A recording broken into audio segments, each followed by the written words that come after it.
तुम्हारे पास है एल्कीन, इस एल्कीन को रिएक्ट करा दिए HCl के साथ, तो तुम्हारे पास एक जगह चला गया क्लोरीन और एक जगह चला गया H। हम लोग इसको रिएक्ट करा दिए HBr के साथ, एक जगह चला गया Br और एक जगह चला गया H।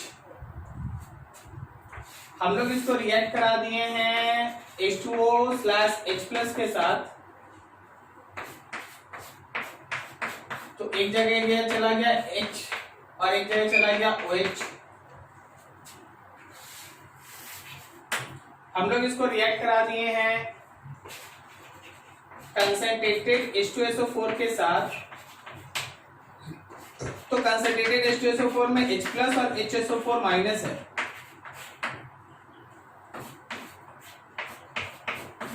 एक जगह चला गया H और एक जगह चला गया HSO4-।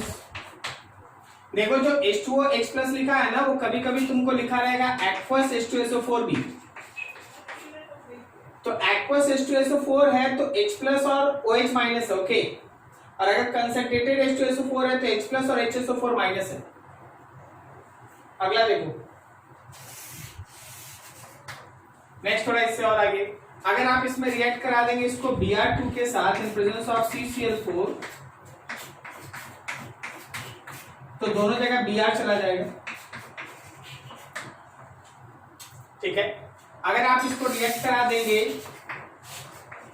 Br2 in presence of water, तो इसमें दो तरह का प्रोडक्ट बनता है। एक प्रोडक्ट ऐसा बनता है जिसमें दोनों जगह Br रहेगा, और एक प्रोडक्ट ऐसा बनता है जिसमें Br के साथ OH होगा। ऐसा दो तरह का प्रोडक्ट, ठीक है।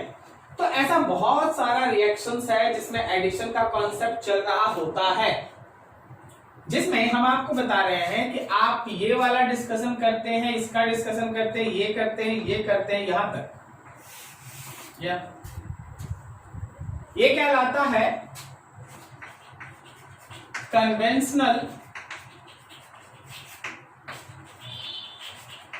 कार्बोकेटायन, कन्वेंशनल कार्बोकेटायन, ठीक है ना, which can rearrange itself, conventional carbocation which can rearrange itself, conventional carbocation which can rearrange itself, जो अपने आप को rearrange करेगा, conventional carbocation which can rearrange itself and gives major product from most stable carbocation, जो most stable carbocation होगा उससे मिलेगा major product. Conventional carbocation which can rearrange itself and gives major product from most stable carbocation, जो सबसे ज्यादा stable carbocation होगा उसी से मिलेगा मेजर प्रोडक्ट, जो सबसे ज्यादा स्टेबल कार्बोकेटायन होगा उसी से मिलेगा मेजर प्रोडक्ट, ठीक है, जिसमें रीअरेंजमेंट होता है। लेकिन ये जो नीचे वाला आपको दिखाई दे रहा है ना, ये होता है non conventional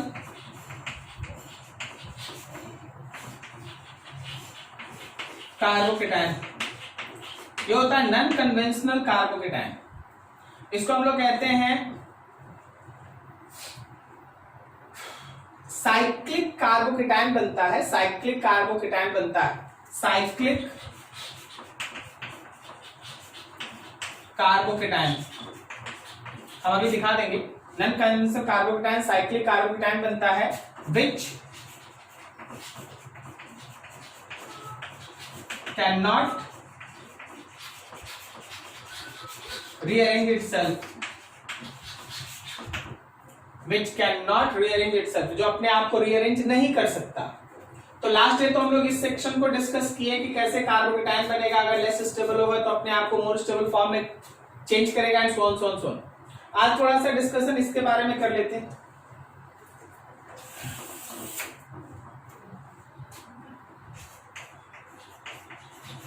concept of halogenation of alkene, concept of halogenation of alkene, alkene का halogenation। मान लो हम लोगों के पास ये है, इसको हम लोग Br2 के साथ रिएक्ट करा दें in presence of CCl4, Br2 के साथ रिएक्ट करा दें इन प्रेजेंस ऑफ CCl4, तो याद रखना you get a product like that Br, ठीक है ना। अब इसके पीछे का मैकेनिज्म देखो,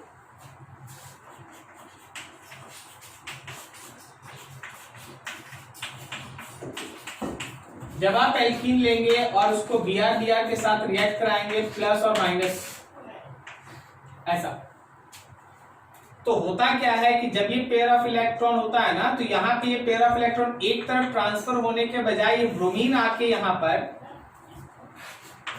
ये ब्रोमीन आके यहाँ पे इस पूरे पाई इलेक्ट्रॉन क्लाउड के साथ मिलके एक रिंग बनाता है, ऐसा ये रिंग, ये एक तरह से रिंग बन गया है पाई इलेक्ट्रॉन क्लाउड का Br के साथ, ऐसा। इसको हम लोग कहते हैं हैलोनियम रिंग, हैलोनियम रिंग कहते हैं इसको हम लोग। आप इसको कह सकते हैं ब्रोमोनियम, ब्रोमोनियम रिंग, हैलोनियम रिंग या ब्रोमोनियम रिंग, क्लियर है। एक ट्रेडिशनल कार्बोकेटायन में क्या था कि है ना, एक तरफ अटैक हो जाता था, दूसरी तरफ प्लस चार्ज बचता था, ठीक है, एक तरफ अटैक हो गया दूसरी तरफ प्लस। यहां ऐसा नहीं है, यहां एक रिंग बन जाता है, यहां रिंग बन जाता है, पाई इलेक्ट्रॉन क्लाउड के साथ रिंग बन जाता है। अब देखो, जब यहां पाई इलेक्ट्रॉन क्लाउड के साथ रिंग बनता है तो अगला अटैक होगा अब Br माइनस, तो Br माइनस का अटैक आप इन दोनों में से कहीं भी कर सकते हैं क्योंकि दोनों Br है। मेरे हिसाब से अगर ये Br माइनस यहां आएगा तो याद रखना ये वाला बॉन्ड टूट के हट जाएगा, ये वाला ब्रोमीन इसके साथ होगा, ये ब्रोमीन इसके साथ, ओके। लेकिन अटैक जब भी होगा तो बैक साइड से ही अटैक होगा, अटैक जब भी होगा तो किधर से होगा, बैक साइड से अटैक होगा, और बैक साइड से अटैक, बैक साइड से अटैक, ठीक है, हमेशा देगा एंटी एडिशन। तो आपका जो इस बार प्रोडक्ट बनना है वो प्रोडक्ट है तुम्हारा ऐसा कि अब ब्रोमीन इधर चला आया और एक ब्रोमीन इधर आ गया। क्या यहां पे कार्बोकेटाइन को अपने आप को रीअरेंज करने का मौका मिला है? नहीं, यहां कभी भी वो पॉजिटिव चार्ज एक जगह अपीयर ही नहीं हुआ कि रीअरेंजमेंट हो, तो कार्बोकेटाइन को इस बार रीअरेंज करने का कोई मौका नहीं मिला, बस अटैक उस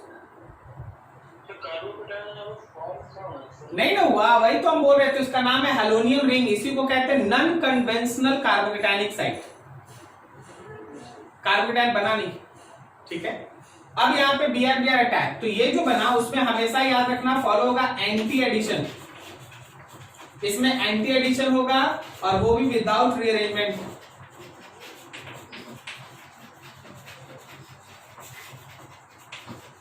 वो भी विदाउट रीअरेंजमेंट, एंटी एडिशन होगा विदाउट रीअरेंजमेंट, ठीक है, एंटी एडिशन होगा विदाउट रीअरेंजमेंट,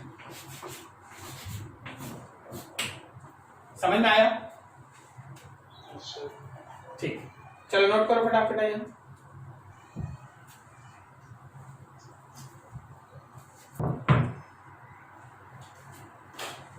देखो ध्यान से, मान लो जैसे तुम्हारे पास कोई एक एल्कीन है ऐसा,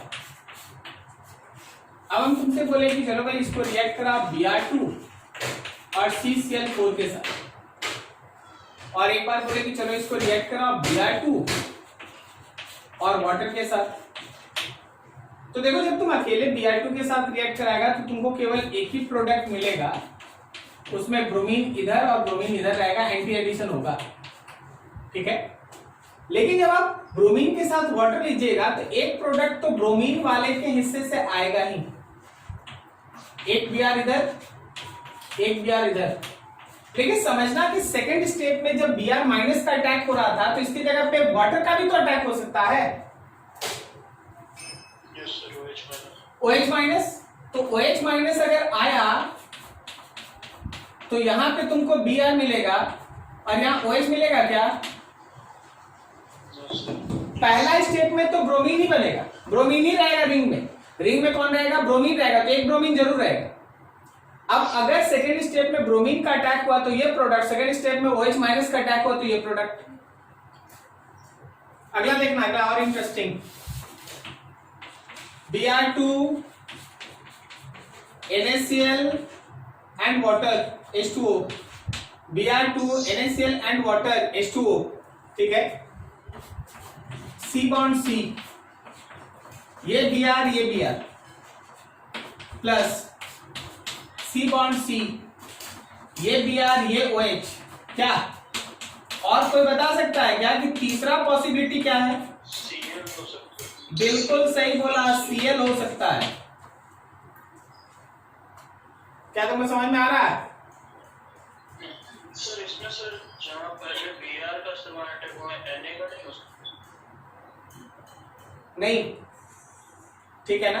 अटैकिंग एजेंट ब्रोमीन है, ब्रोमीन ही पहला रिंग बनाएगा, ब्रोमीन रिंग बनाएगा, उसके बाद फिर second attack Br minus, second attack OH minus, second attack Cl minus. क्या इसमें नहीं बनेगा? क्या ये बनेगा? ये देखो आया हुआ क्वेश्चन है कि इस केस में क्या नहीं बनेगा? 2 Cl आ सकता है क्या इसमें? नहीं आ सकता, 2 Cl नहीं आ सकता, ठीक है। तो इस पूरे रिएक्शन मैकेनिज्म में बात क्या है? तो बात ये है कि एंटी एडिशन होगा, एंटी एडिशन होगा, और वो भी विदाउट रीअरेंजमेंट होगा।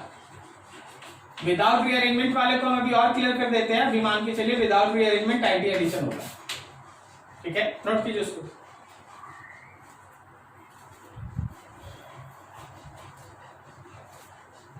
अभी आप देखिएगा, रीअरेंजमेंट का कॉन्सेप्ट समझिएगा। मान लीजिए आपके सामने एक क्वेश्चन अब रखते हैं ऐसा,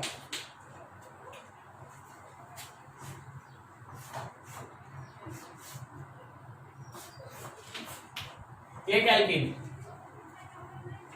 इस एल्कीन को अगर आप HCl के साथ रिएक्ट कराएं, इस एल्कीन को अगर आप HCl के साथ रिएक्ट कराएं, ये पेयर ऑफ इलेक्ट्रॉन इधर आ गया, तो देखो मेरा पहला स्टेप का मैकेनिज्म भी दिखा देते हैं। यहां पे H जाएगा, यहां प्लस आएगा, ठीक है। अगर आप इसके ऊपर Cl माइनस का अटैक करा दिए तो आपको एक प्रोडक्ट ऐसा मिल जाएगा, यहां पे Cl आ जाएगा, और तुम देखो क्या यहां रिंग का एक्सपेंशन होगा? अरे बोलो बोलो, रिंग एक्सपेंशन हो सकता है, बिल्कुल होगा। और रिंग जब ये एक्सपेंड करेगा तो ये 6 का रिंग बन जाएगा और प्लस यहां आ जाएगा, क्या ठीक बोले? और इसके ऊपर आप Cl माइनस का अटैक कराइएगा तो ये रहेगा आपका पास प्रोडक्ट, ये होगा आपका मेजर। और भी पॉसिबिलिटीज है, हम उधर नहीं जा रहे, हम आपको बस दिखा रहे हैं कि रीअरेंजमेंट कैसे हुआ। HCl हुआ, यही रीअरेंजमेंट अगर आप इसको H2O/H+ के साथ रिएक्ट कराएंगे ना, तो हम जो लिख रहे हैं तुम खाली प्रोडक्ट देखना, क्या एक प्रोडक्ट ऐसा आएगा? क्या एक प्रोडक्ट ऐसा भी तो आ सकता है? यस सर, हाइड्राइड शिफ्ट, और एक प्रोडक्ट ऐसा आएगा। तो ये सब रीअरेंजमेंट के कारण है। लेकिन लेकिन और लेकिन अगर तुम इसको Br2/CCl4 के साथ रिएक्ट कराया तो केवल और केवल एक प्रोडक्ट बनेगा, वो भी ये रहेगा, यहां एक Br और एक Br, यहां केवल एक प्रोडक्ट, नो रीअरेंजमेंट। क्या बात को समझ रहे हैं? अगर आप इसको Br2 वाटर के साथ रिएक्ट कराएं, अगर आप इसको Br2 वाटर के साथ रिएक्ट कराएं तो ऐसा 2 प्रोडक्ट बनेगा, लेकिन एक में ब्रोमीन और एक में ब्रोमीन के साथ OH, लेकिन रीअरेंजमेंट नहीं। क्या तुमको ये टॉपिक समझ में आया? यस, ठीक है, चलो नोट करो उसको।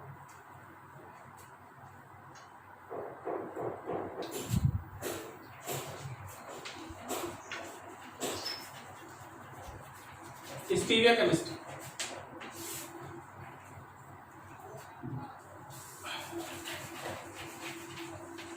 एल्कीन का टाइप तुम्हारे पास हो सकता है सीस एल्कीन, सही है ना? Yes sir. और तुम्हारे पास हो सकता है ट्रांस एल्कीन, ये ना हो सकता है?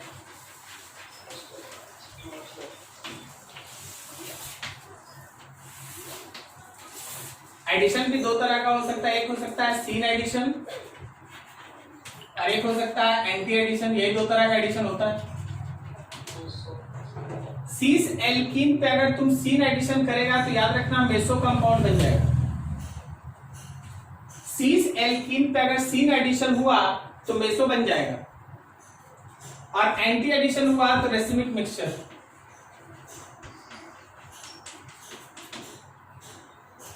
और वही ट्रांस एल्कीन पे अगर सीन एडिशन हुआ तो रेसिमिक और एंटी में मेसो। क्या तुमको ये लाइन समझ में आया? Yes sir. चल इसका यूज दे। हर एक एक चीज का आप है ना पढ़ाई करते जाइए, देखते जाइए कैसे काम आता है। अगर हम तुम्हारे सामने एक क्वेश्चन ऐसा रख दें कि देखो जी CH3 bond C double bond C CH3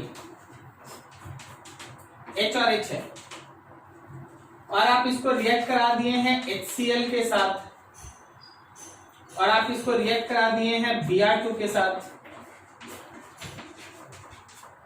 तो आपको याद है HCl के साथ सीन और एंटी दोनों होता है। यस। तो देखो ये तो है सीस एल्कीन, तो उसमें सीन एडिशन होगा तो मेसो भी बनेगा और एंटी एडिशन है तो रेसिमिक भी बनेगा। तो इस केस में मेसो प्लस रेसिमिक दोनों बनेगा। क्या तुमको समझा? Yes sir. क्योंकि HCl में सीन और एंटी दोनों होता है, सीन प्लस एंटी दोनों होता है। लेकिन अगर Br2CCl4 रहा तो सीस में केवल एंटी एडिशन होगा और इस केस में केवल और केवल क्या बनेगा? Racemic mixture. क्योंकि केवल यहां पे एंटी एडिशन ही होना है। क्या तुमको समझ में आ रहा है इसका क्वेश्चन कैसे है? यस। तो अगर बोल दिया जाए कि देखो मेरे पास सीस ब्यूटीन है और HCl से रिएक्शन है तो क्या क्या बनेगा? मेसो बनेगा, रेसिमिक बनेगा। लेकिन अगर मेरे पास सीस ब्यूटीन है और ब्रोमीन के साथ रिएक्शन है तो क्या बनेगा? रेसिमिक मिक्सचर बनेगा। उधर हो गया?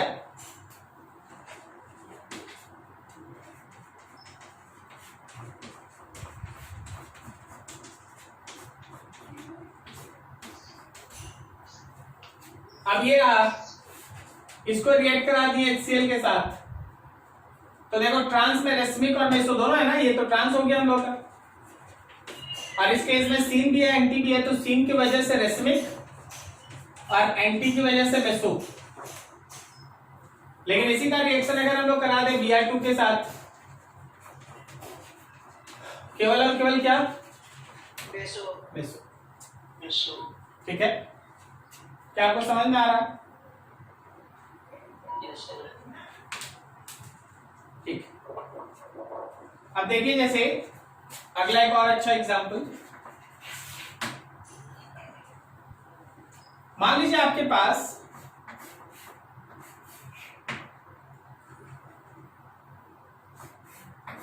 ये एक मॉलिक्यूल है, सॉरी इसमें रीअरेंजमेंट भी लाते हैं। नंबर ऑफ प्रोडक्ट आपको बताना है। अच्छा बताओ ये सीस है या ट्रांस?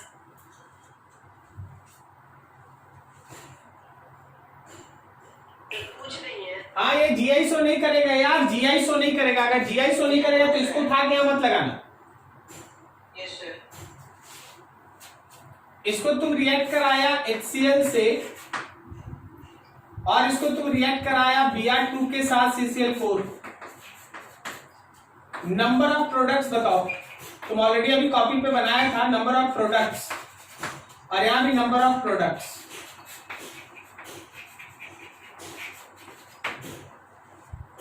फर्स्ट केस में जितना पॉसिबिलिटी हम सबको ड्रॉ करते हैं, पहले जरा गौर से देखते चलना। एक पॉसिबिलिटी है यहां Cl आ जाए, फिर एक पॉसिबिलिटी है यहां Cl आ जाए, फिर एक पॉसिबिलिटी है यहां Cl आ जाए, बताइए कितना प्रोडक्ट है, ये खुद में कितना प्रोडक्ट है, ये खुद में 2 प्रोडक्ट है।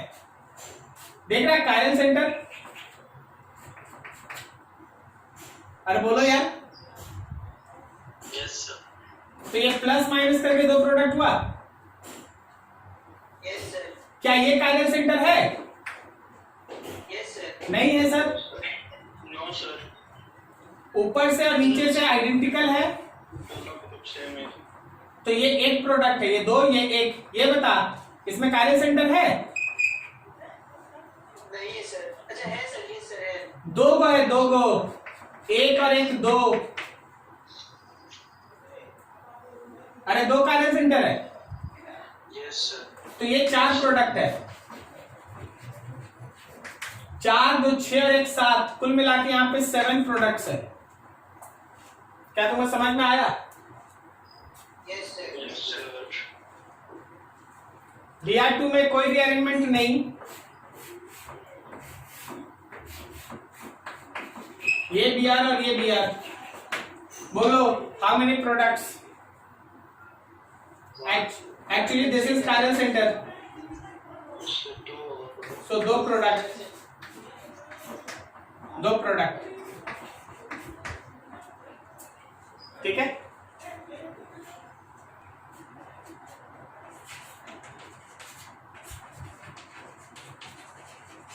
ब्यूट 2 इन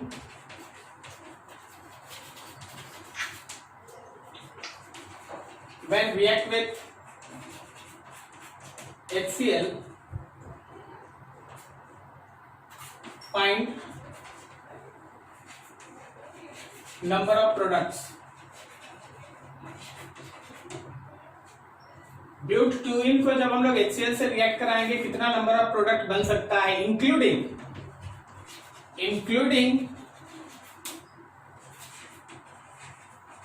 स्टीरियो आइसोमर। आपको स्टीरियो आइसोमर लेके चलना है, आपको स्टीरियो आइसोमर लेके चलना है। नंबर ऑफ प्रोडक्ट सोचना है, चलो बना फटाफट।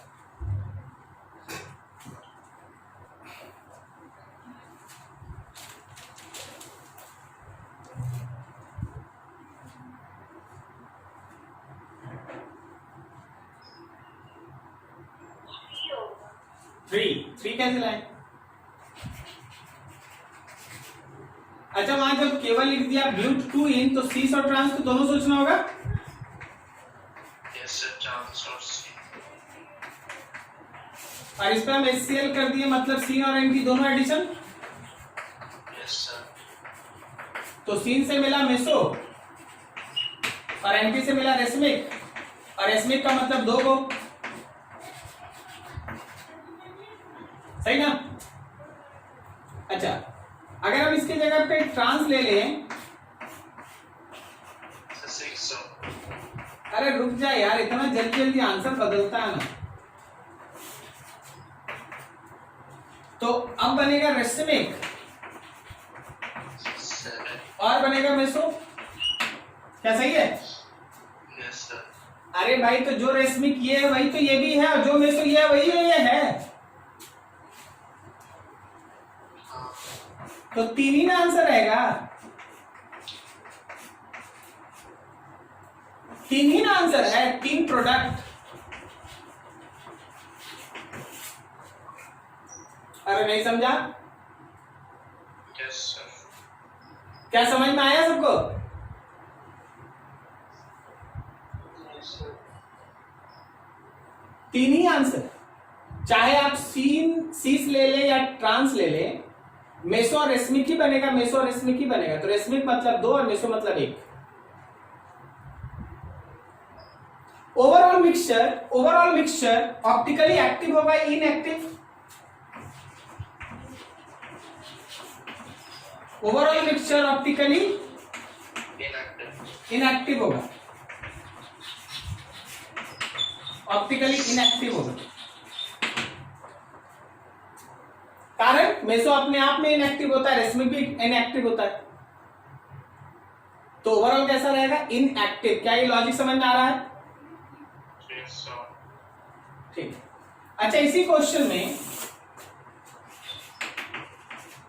अगर हम तुमसे बोले ब्यूट 2 इन और बोले चलो भाई इसका रिएक्शन करो आप Br2 के साथ in presence of CCl4, number of products बताओ।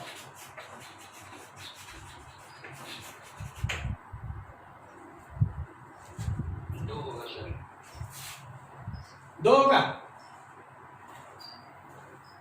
फिर से आपका आंसर 3 होगा। कारण जब आप इसका सीस लीजिएगा तो एंटी से मेसो बन जाएगा,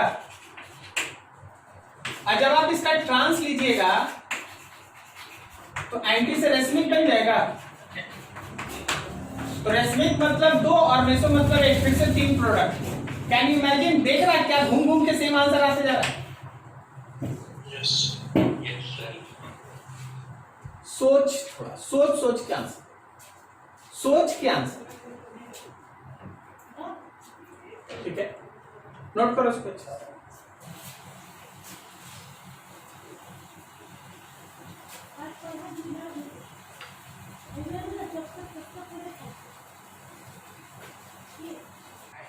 सीस में एंटी पे रेसिक होता है और यहाँ में से होता है ना। ठीक है, ठीक, कर लो उल्टा कर लो, कोई इशू नहीं। अरे कहाँ यार, सीस में एंटी लेते तब ना में से होता है। सीस में एंटी रेसमिक लिखा है। अच्छा ठीक है, रेसमिक ही होगा। और ट्रांस में एंटी मेसो, सही से। हाँ ठीक है।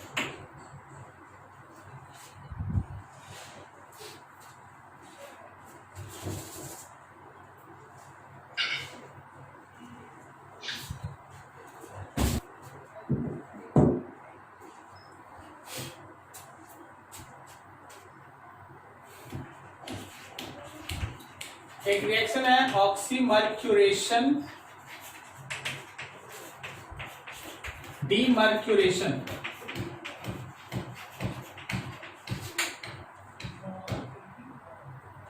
ऑफ एल्कीन, एल्कीन का ऑक्सीमर्क्यूरेशन, डीमर्क्यूरेशन। सपोज तुम्हारे पास ये एल्कीन है, जब आप इसको रिएक्ट कराते हैं HgOAc2, इसको मर्क्यूरिक एसिड कहते हैं, in presence of water followed by demercuration NaBH4, तो आपके पास अल्कोहल बनता है। यहाँ पे OH आता है, यहाँ H आता है। तो सर इस रिएक्शन का खास बात क्या है? इस रिएक्शन में भी नॉन कन्वेंशनल कार्बोकेटायन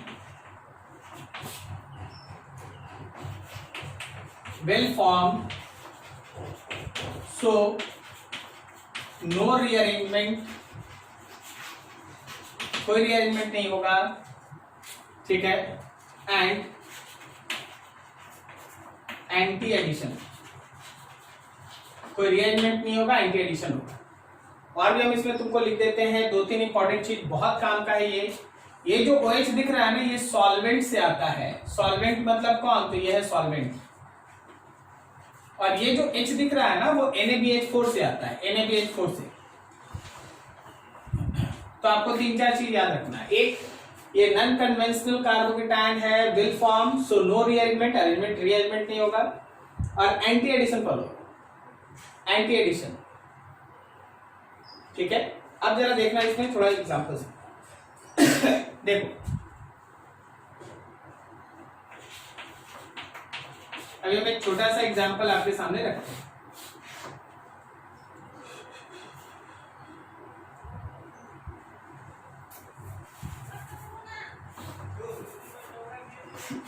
जो आप कर लिए ना, उसी को बना देते हैं। क्यों? क्योंकि बार बार हमको मैकेनिज्म में अभी नहीं जाना है, ठीक है, इसलिए हम ऐसे कर देते हैं। आप इसको रिएक्ट करा दिए H2O/H+ के साथ, पता आपको 3 अलग अलग प्रोडक्ट मिल जाएगा। यहाँ OH, यहाँ OH और यहाँ OH, सही है ना। अभी 3 है कि 7 है, वो एक अलग बात, ठीक है ना, हम लोग अभी उसमें नहीं। क्योंकि ये सब रीअरेंजमेंट के बाद का है। लेकिन अगर आप किसी को HgOAc2/H2O और नीचे NaBH4 के साथ रिएक्ट कराओ तो तुमको बस एक प्रोडक्ट मिलेगा, यहां पे OH, यहां पे H। क्या आपको अंतर समझ में आया? क्या तुमको अंतर समझ में आया? Yes, sir. तो अब जरा इस पे ध्यान देना। ये तो समझ गया क्या हुआ, अब जरा इस पे ध्यान देना।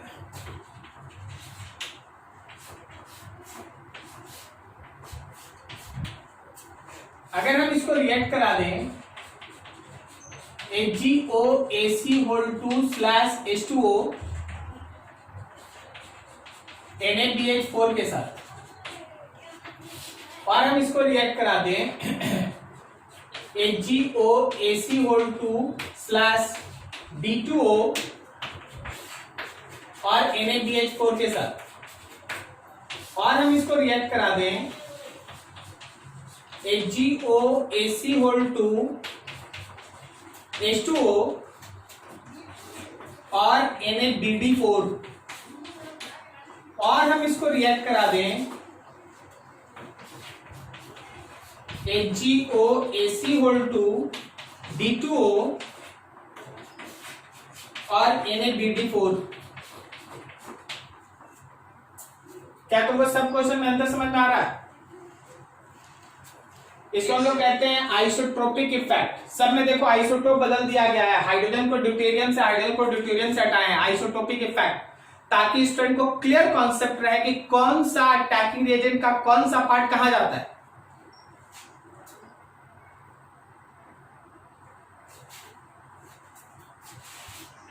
In first case, your product is H and OH. जहाँ OH वहाँ OD आ जाएगा दूसरा वाला। In second case, your product is OD and H. In third case, your product is OH and D. Correct ना? Yes. तीसरा वाला दोनों जगह। And in last one, OD and D. क्या तुमको आइसोटोपिक इफेक्ट समझ में आया? Yes, sir. Yes, sir.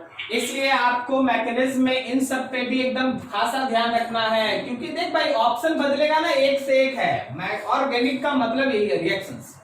और तुम इतना आसानी से भी पता कैसे लिख ले रहा है, क्योंकि तुम पीछे वाला जो इसका होमवर्क था वो कंप्लीट है। आइसोमेरिज्म पता हुआ है, कार्बोकेटाइन का स्टेबिलिटी मालूम है, ये सब चीज हम लोग जानते हैं, आइसोमेरिज्म कंप्लीट है, तो हम लोग जाते हैं। ठीक है, नोट करो।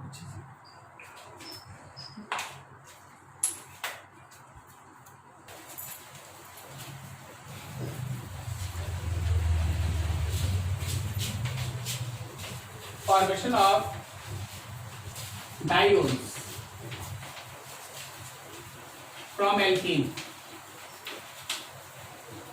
डायोल्स का फॉर्मेशन करना है एल्कीन से।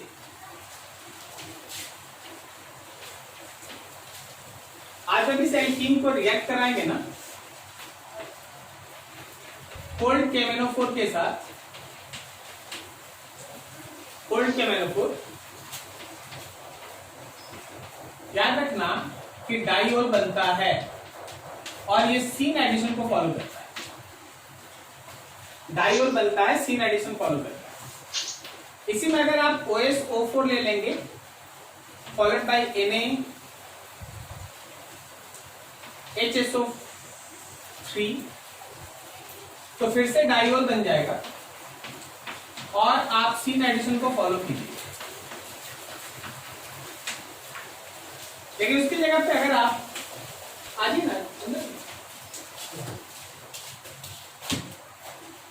उसके जगह पे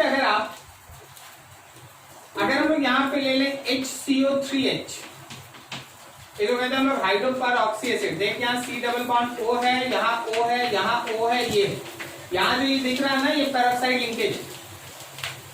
यहाँ भी CO3H रहेगा। ध्यान रखना कि ये दो को जो ऑक्सीजन एक दूसरे के साथ सिंगल बॉन्डेड है, पेरोक्साइड लिंकेज है। क्लियर है? समझ में आया? Yes. अब यहाँ पे देख, जब इस केस में तुम एडिशन करता है ना, तो आपको जो डाइओल मिलता है वो एंटी एडिशन से मिलता है, एंटी।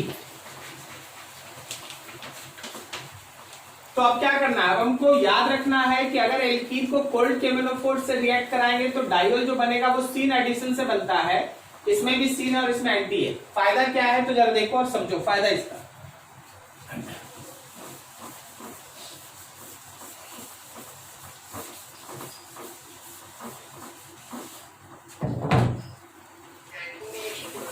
क्या अब ये क्या कि दो इधर देख, वो तो डिपेंड करेगा ना उधर एल्कीन कौन है। अरे मान लें तुम्हारे सामने लिख दे CH3 bond C double bond C और CH3 और HH दे दे। अब हम बोले कि इसको रिएक्ट करो भाई KMnO4 कोल्ड KMnO4 के साथ।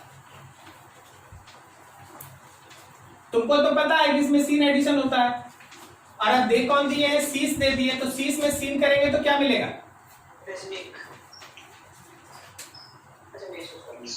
मेसो। मेसो मतलब दो कंपाउंड या एक कंपाउंड, एक कंपाउंड।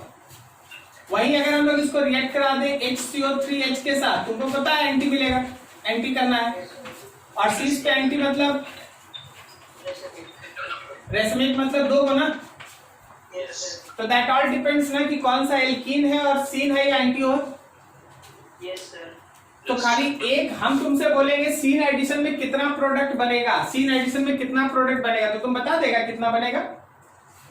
नहीं, उसके साथ एल्कीन भी बताना पड़ेगा कि वो सीस वाला एल्कीन है कि ट्रांस वाला एल्कीन है। क्लियर है? जब दोनों चीज आपको मिल जाएगा कि हाँ मेरे पास एल्कीन कैसा है, अगर मेरे पास एल्कीन सीस है तो इस पे हम सीन करें तो मेसो, और अगर मेरे पास एल्कीन सीस है और इस पे हम एंटी एडिशन करें तो रेसमिक। ये हम फिर से दोबारा लिख रहे हैं एक तरह से, अगर मेरे पास ट्रांस है और हम उस पे सीन करें तो रेसमिक, और अगर मेरे पास ट्रांस है और हम मेसो और हम इस पे एंटी करें तो मेसो। जब जब रेसमिक है मतलब दो प्रोडक्ट है और मेसो मतलब एक प्रोडक्ट है। क्या